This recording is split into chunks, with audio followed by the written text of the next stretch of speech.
నమస్తే. Welcome to Rudra TV. Bollywood లో ఉత్సాహభరిత నటుడిగా పేరొందిన రణ్వీర్ సింగ్ నటించిన ధురంధర్ 2 సినిమా వసూళ్ల పరంగా అద్భుతమైన రికార్డులు సృష్టిస్తూ కేవలం 17 రోజుల్లోనే దాదాపు 1500 కోట్ల రూపాయల మైలురాయిని దాటి సంచలనం సృష్టిస్తుండగా, ఇదే సమయంలో ఈ సినిమాను చుట్టుముట్టిన వివాదాలు, సామాజిక చర్చలు దీనికి మరింత ప్రాచుర్యం తీసుకువస్తున్నాయి. ముఖ్యంగా పాకిస్తాన్ కు చెందిన ట్రాన్స్జెండర్ హక్కుల కార్యకర్త హీనా బలోచ్ చేసిన వ్యాఖ్యలు ఇప్పుడు ఈ సినిమాను కొత్త కోణంలో చర్చకు తెచ్చాయి. ఆమె ఒక ముఖాముఖి కార్యక్రమంలో మాట్లాడుతూ, పాకిస్తాన్‌లో సుమారు 80% మంది సమలైంగికులు, మిగిలిన 20% మంది ద్విలైంగికులని పేర్కొనడం పెద్ద దుమారం రేపింది.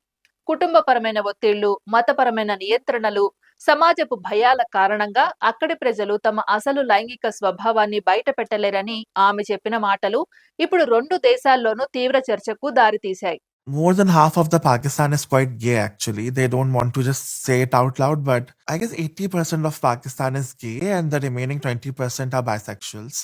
So I don't think that anybody is straight in Pakistan in terms of like their sexuality.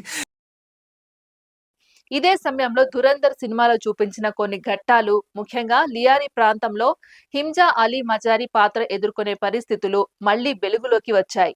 దర్శకుడు ఆదిత్యధర్ ఆ ప్రాంతంలోని అట్టడుగు వాస్తవాలను ఎంత లోతుగా అధ్యయనం చేసి ఈ కథను తెరకెక్కించాడో ఇప్పుడు చాలా మంది చర్చిస్తున్నారు. హంజా పాత్రలో రణ్వీర్ సింగ్ చూపించిన భయం, కోపం, ప్రతీకారం వంటి భావాలు ప్రేక్షకులను కదిలించేలా ఉండగా, ఆ పాత్ర అతని జీవితంలోనే అత్యుత్తమ నటనగా నిలిచిందని సినీ విశ్లేషకులు అభిప్రాయపడుతున్నారు. అక్షయ్ ఖన్నా పోషించిన రెహమాన్ డకైత్ పాత్ర, అతని గ్యాంగ్ లోని క్రూరత్వం, లుల్లీ డకైత్ అనే పాత్ర ద్వారా చూపించిన మానసిక వేధింపులు వంటి అంశాలు కథకు మరింత చీకటి వాతావరణాన్ని తీసుకువచ్చాయి. ఒకవైపు ఈ సినిమాను పాకిస్తాన్పై విమర్శాత్మకంగా చూపించారని కొందరు భావిస్తుండగా, మరోవైపు ఇది కేవలం కథ మాత్రమే అని, ఒక దేశాన్ని మొత్తం ఒకే కోణంలో చూపించడం సరికాదని మరికొందరు అభిప్రాయపడుతున్నారు.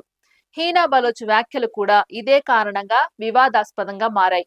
కొందరు ఆమె నిజాలను ధైర్యంగా బయటపెట్టిందని ప్రశంసిస్తుండగా, మరికొందరు ఆమె మాటలు అతిశయోక్తిగా ఉన్నాయని విమర్శిస్తున్నారు.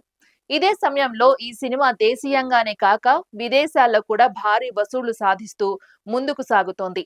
వాణిజ్య విశ్లేషకుల అంచనాల ప్రకారం ధురంధర్ 2 మరిన్ని రికార్డులు సృష్టించే అవకాశముందని చెబుతున్నారు. ఈ సినిమాతో రణ్వీర్ సింగ్ తన నటనలో కొత్త స్థాయిని అందుకున్నాడని, పాత్రలో పూర్తిగా లీనమయ్యే విధానం, శారీరకంగా చేసిన మార్పులు వంటి అంశాలు అతన్ని మరింత ఎత్తుకు తీసుకువెళ్లాయని అభిప్రాయాలు వ్యక్తమవుతున్నాయి.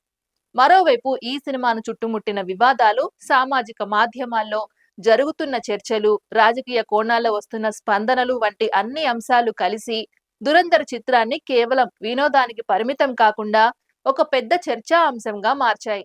ఈ పరిస్థితి కొనసాగితే రాబోయే రోజుల్లో ఈ సినిమా వసూళ్ల పరంగానే కాకుండా సామాజిక, రాజకీయ చర్చల్లో కూడా ప్రధానంగా నిలిచే అవకాశం ఉందని చెప్పవచ్చు.